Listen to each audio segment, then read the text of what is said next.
Brought to you by KR Mangalam University.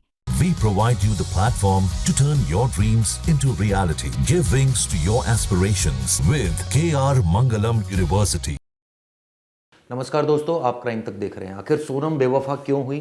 Sonam ने अपने पति यानी कि राजा की हत्या क्यों की या करवाई?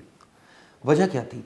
वो चाहती तो डिवोर्स ले सकती थी, वो चाहती तो शादी नहीं करती, वो चाहती तो शादी के बाद अलग हो सकती थी, लेकिन उसने मर्डर का प्लान क्यों किया? पहली बात। और उसको कैसे पकड़ा गया? कैसे उसने राजी किया सारे आरोपियों को, यानी कि जो उसका प्रेमी था राज, इसके अलावा जो दूसरे आरोपी थे, कितने पैसे उनको दिए, वो क्यों राजी हो गए, ये जानते हुए कि वो पकड़े भी जा सकते हैं। ऐसा तो नहीं होता कि लोग क्राइम की खबरें देखते भी हैं, उनको पता होता है कि जब वो इस तरह की हरकतें करेंगे, क्राइम करेंगे, तो पकड़े भी जा सकते हैं। तो क्या ये बात नहीं सोची थी सोनम ने, या उसने सोची थी और उसके बावजूद वो इसको दरकिनार कर दिया उसने, और उसको लगा कि बस प्यार ही सब कुछ है, या मेरे लिए राज ही सब कुछ है। 5 साल छोटा है था उससे राज। और ये बताते हैं जो प्लाई की फैक्ट्री है, प्लाईवुड की फैक्ट्री है इनके पिता की, देवी सिंह रघुवंशी की, वहाँ काम करता था। और जब सोनम वहाँ आती थी तो दोनों की दोस्ती हुई, और आप सोचिए इतना गहरा प्यार हुआ कि हालात ये हो गए कि मर्डर का प्लान कर लिया। लेकिन सवाल ये उठता है कि जब दोनों के बीच में प्यार था तो क्या सोनम ने अपने परिवार वालों की बात नहीं बताई थी? और परिवार वालों को ऐसा कैसे हो सकता है कि ये बात नहीं पता हो कि सोनम का अफेयर हो? क्योंकि ऑब्वियसली अगर वो उससे शादी करना चाहती थी तो उसने ज़रूर बताई होगी इस बाबत। तो क्या परिवार ने इनकार कर दिया था और इस बात से ज़बरदस्ती उसकी शादी करा दी और फिर उसने ये पूरी व्यूह रचना रची? लेकिन सवाल ये उठता है कि राजा को क्यों मारा? राजा की क्या गलती थी? उसकी क्या गलती थी? वो तो एक नॉर्मल शादी इससे करने के लिए तैयार हुआ था। उसको क्या पता था इसके पीछे साजिश इतनी ज़्यादा है? क्या प्रॉपर्टी हथियाना, पैसा हथियाना, या सारे बेनिफिट्स जो लीगली किसी पत्नी को मिलते हैं, वो ये चाहती थी? और ये पूरा प्लान किया गया कि हम ऐसे करेंगे, शादी करेंगे, फिर इसका मर्डर करवा देंगे, और उसके बाद जो पैसा है वो लेकर जो भी पैसा मिलेगा उसके बाद हम लोग अलग शादी कर लेंगे। क्यों तैयार हुई, ये सबसे बड़ा सवाल है। इसकी जांच लगातार मेघालय पुलिस कर रही है। ये भी पता चला है, हालांकि कई अपुष्ट जानकारियाँ ये आ रही थी, कई जगह मैंने पढ़ा कि कई महीनों से प्लानिंग चल रही थी, वो वहाँ गई भी थी। पुलिस अधिकारी अभी ज़्यादा खुलकर इस पर नहीं बोल रहे हैं। हालांकि इसको लेकर मेघालय पुलिस ने ज़रूर सरकार की तरफ से प्रेस कॉन्फ्रेंस की गई है, बताया गया पूरा सीक्वेंस कि अभी तक इसमें 3 से ज़्यादा लोगों को गिरफ्तार कर लिया गया है। आरोपियों की तलाश भी की जा रही है, जो मुख्य आरोपी है। लेकिन सवाल ये उठता है कि इसके पीछे जो वजह रही, या ये कहें कि क्योंकि मारना सबसे एक्सट्रीम स्टेप है, हो सकता है कि उसके दिमाग में ये रहा हो कि मतलब मुझे ऐसा लगता है कि कोई भी किसी को अगर मारने की प्लानिंग कर ले तो या तो वो बहुत नफरत करता हो उससे तब मारता है, या फिर किसी को सबक सिखाने के लिए किसी का मर्डर किया जाता है। कई बार ऐसे केसेस भी सामने आए हैं। लेकिन अब इस केस ने कई सवाल खड़े कर दिए। आप सोचिए, प्लाईवुड की जो मैं खबर पढ़ रहा था इसको लेकर, राज कुशवाहा प्लाईवुड की उनकी जो फैक्ट्री थी उसमें काम करता था। 5 साल छोटा था। अकाउंट्स और स्टाफ से जुड़ी कुछ जिम्मेदारियों को निभाने के बहाने वो ऑफिस आती थी, और वहीं इन दोनों की प्यार हो गया। ऐसा कैसे हो सकता है कि किसी एम्प्लॉय को इसका पता ना हो? ऐसे कैसे हो सकता है कि परिवार को ना पता हो? ऐसे कैसे हो सकता है कि सोनम की लोकेशंस का उसके परिवार वालों को नहीं पता हो? तो ऐसे कई सवाल हैं जो भी कटघरे में आए। तो ये माना जा सकता है कि इसके परिवार को इस बाबत जानकारी थी कि अफेयर था, और ये भी जानकारी थी कि अफेयर है, तो ऐसे में अगर शादी हम करा देंगे तो शायद वो भूल जाएगी। लेकिन ऐसा हुआ नहीं।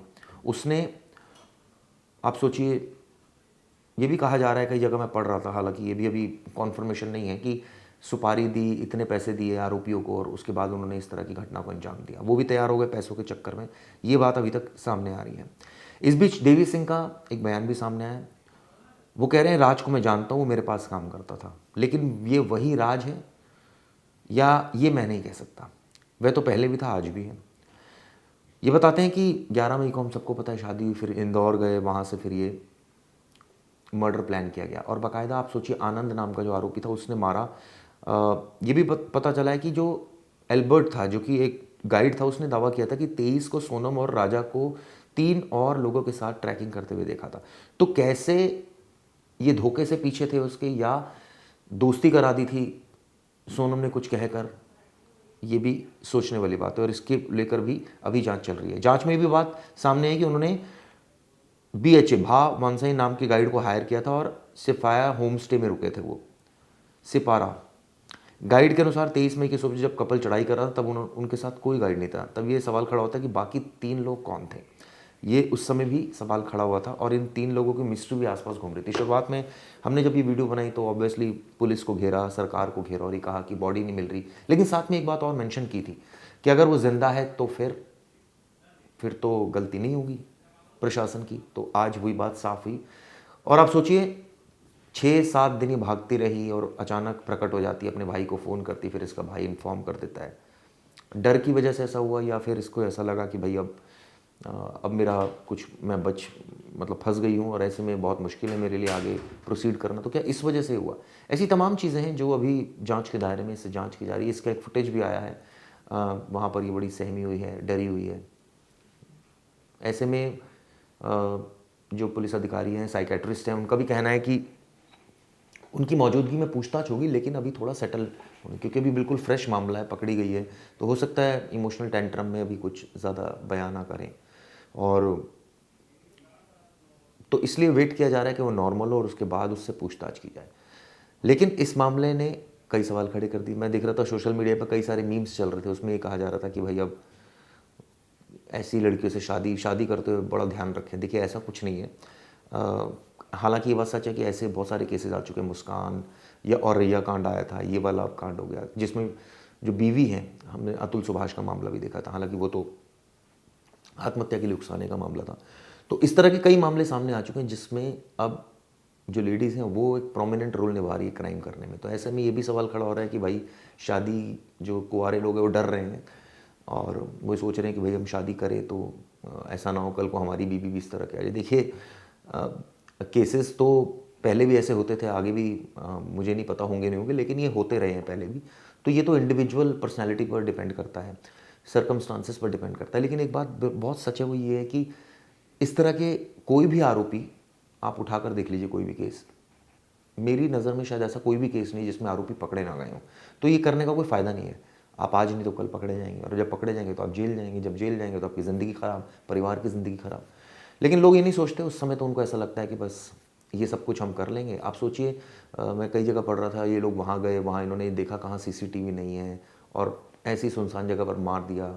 इनको लगा कि हम पकड़े नहीं जाएंगे, लेकिन पुलिस ने, आप सोचिए, मोबाइल डाटा को बहुत डीपली एनालिसिस किया। और आजकल तो आप सोचिए ना, अगर आप चल रहे हैं, आप जा रहे हैं और मोबाइल आपके हाथ में, तो बहुत सारी ऐसी चीज़ें हैं कि मोबाइल ही सब कुछ आप बयां कर देता है। वो इतना बड़ा आप एविडेंस लेकर चल रहे हैं क्योंकि उसकी लोकेशन, डंप डाटा निकाला जाता है, कौन कौन सी कॉल जनरेट हुई है वहाँ से इंदौर के लिए उस पर्टिकुलर टावर के अंदर, क्योंकि मान लीजिए 2000 फ़ोन है, 5000 है, 10,000 है, और हिल एरिया पे तो वैसे भी जो टावर के आसपास कम फ़ोन यूज़ हो रहे होते हैं क्योंकि लोग ज़्यादा वहाँ रिहाइश नहीं होती। तो ऐसे में बहुत आसान होता है पता लगाना कि कितने चल रहे हैं मोबाइल, इनसे किन लोगों की बात हो रही है, उन सब लोगों को उठाते हैं, पूछताछ होती है। इसकी डेडिकेटेड टीम होती है जो पूरा ये काम करती है और बच पाना बिल्कुल नामुमकिन है। तो और कम्युनिकेशन करना भी ज़रूरी है, फिर कम्युनिकेशन कैसे करेंगे। तो आरोपी जितना भी शातिर हो, आखिरकार वो कानून के शिकंजे में आ ही जाता है। इस केस से भी पता चला।